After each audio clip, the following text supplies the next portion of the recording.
U.S. President Donald Trump trying to put a positive spin on the many trade disputes he has initiated.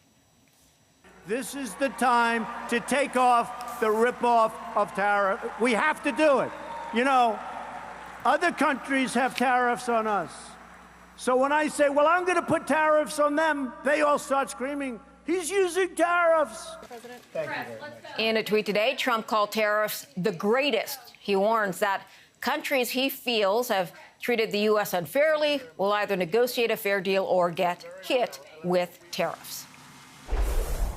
With that, let's get to our members of the diplomatic community. Larry Haas, former White House official, senior fellow at the American Foreign Policy Council, and Jeremy Kinsman, former Canadian ambassador to Russia and the UK. Welcome to you both. Hi. Hi. Nice to be here. Larry, let's start with you. We're talking tariffs today. Donald Trump saying they're, well, the greatest.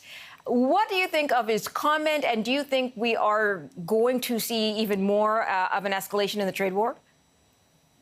I wouldn't be surprised if we saw more of an escalation of the trade war, but I think what's more striking than his rhetoric is the administration's decision, certainly with his approval, to provide $12 billion in relief for American farmers that have been hurt by the escalating trade tensions. So the president, with his actions, is admitting himself to the American people that the trade war and the tariffs that he has imposed and the counter tariffs that have been imposed on the United States are hurting American workers. Now, you would think that with that evidence that has forced him to provide this aid, that he would change direction. But on the other hand, he seems to like this policy of escalating tensions. So even though he has admitted himself that it's hurting America's farmers, I wouldn't be surprised if he escalates the tensions even more. Jeremy, we know this is a president who likes to sort of go with whatever is in his gut. He likes to react and act very quickly on things. But obviously, one of his advisors at some point would have said, hey, you need to look down the road at the fallout. And now we're beginning to see that fallout. As Larry mentioned, it means they're going to have to pay the farmers so they can survive.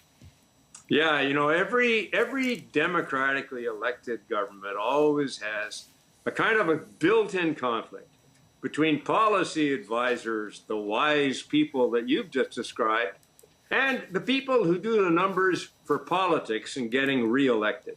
It's always a fight.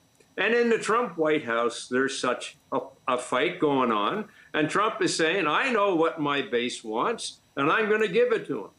And you're just representing other people in the world. You're globalists. You know, that's what's going on. What's in his gut is that appeal, visceral appeal to his base. He doesn't know enough about the world trading system. He thinks that it's built up of a composite of kind of real estate deals or something. And yes, it's going to come back and hurt America and hurt other countries in the world at the same time. He says trade wars are good. We win them 1,000 times out of 1,000. More foolish words have never been spoken. All right, I do want to get to another Donald Trump topic, and that is this war of words lately with Iran. But we heard a new sort of spin on this from Donald Trump, almost a backpedal. Let's take a listen to that, then we'll talk about it. I withdrew the United States from the horrible, one-sided Iran nuclear deal. And Iran is not the same country anymore. That I can say. And we'll see what happens. But we're ready to make a real deal, not the deal that was done by the previous administration, which was a disaster. All right, Jeremy, I'm going to start with you on that one. First of all, what does he mean Iran is not the same country anymore? It's only been a few months since they pulled out of the deal. And also, it's beginning to seem like this is a president who just wants to counter every success of the last president, and that's his agenda. That is absolutely right, Marilla. You got that right. And I think he wants to contradict today what he said yesterday, right? And above all, anything that happened to him that's bad news, he wants to get out of the agenda and put something else there. So every day there's a new treat. In this particular case, I think what he's saying is very dangerous. I think he's implying that that Iran has buckled in front of U.S. threats. And he's seen that there are economic problems in Iran.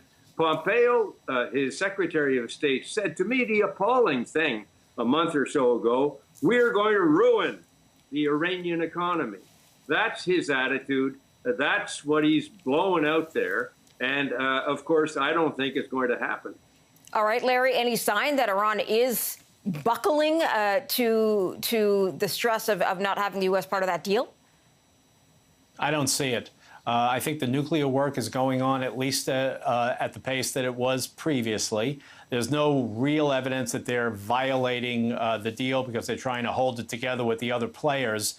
But certainly there's no sign that Iran is doing anything less by way of terror sponsorship, anything less by way of human rights abuses at home, anything less by way of its activities in Syria and across the region in terms of, strengthening their own forces and destabilizing the governments of its adversaries. So, the president is trying to pretend that by pulling out of the deal, good things have happened. Good things have not happened. I see no sign that Iran in any way is buckling or somehow, de-strengthened by U.S. action to date. And now he's looking, Donald Trump, at a new deal. But correct me if I'm wrong. Did they not look at amending the deal before the U.S. pulled out to somehow make the U.S. stay in, or make it at least amenable for the U.S. to stay in? And, what could come from a new deal that they couldn't resolve in the old deal? Jeremy. Well, the problem with the old deal was what you said before, Morella. It was Obama's deal. Can't have that deal. I got to have a Trump deal, right? Yep. I think that's basically all that it's about. He'll never get a better deal than the one that was negotiated. And that's just the fact. OK, let me turn quickly to North Korea, because there are signs that they are complying with a plan to denuclearize, dismantling certain facilities. Larry, I just want to get your take on that. Well, I think it's premature to say really what's happening. There is activity at one of the nuclear sites. But, there has been activity in the past on, previous deals with previous administrations. It's too early to tell that we're really heading down the road to denuclearization. And certainly other things that the president was saying was going to happen immediately have not happened. He has expressed great frustration internally at the pace of activity with North Korea. So I think we need to keep this in perspective. All right, Jeremy, what's your take on this this word that there could be some action in North Korea about following through on denuclearization? Well, Larry and I have been in agreement from the beginning. North Korea was not going to give up its nuclear weapons. I mean, that is basically not, Putin said they'd eat grass before they do that. But what he is going to give up are things that he doesn't absolutely need. And I bet there's been pressure on him from Washington because of all of the criticism. Give us something. So this is what he gave them.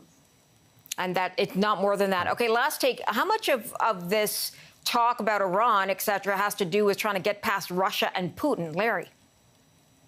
Oh, I don't think there's any question that there's a connection. The president has been struggling in recent days to turn the news cycles around, to pretend that good things happen out of Helsinki, even though it was a disaster. So, he thinks in terms of sound bites, he thinks in terms of news cycles, and he thinks in terms of gut instinct, as you yourself said. So there's no question we would be very naive to believe that the Iran tweet happened in isolation from his criticisms that have been directed his way over all of the Russian-related activity. Got it. Gentlemen, I'm sorry I got to leave the conversation there. It has been a pleasure, as usual. Larry Haas, Jeremy Kinsman. We'll talk to you again next week. Thank you, Morella. Thank you. Thank you.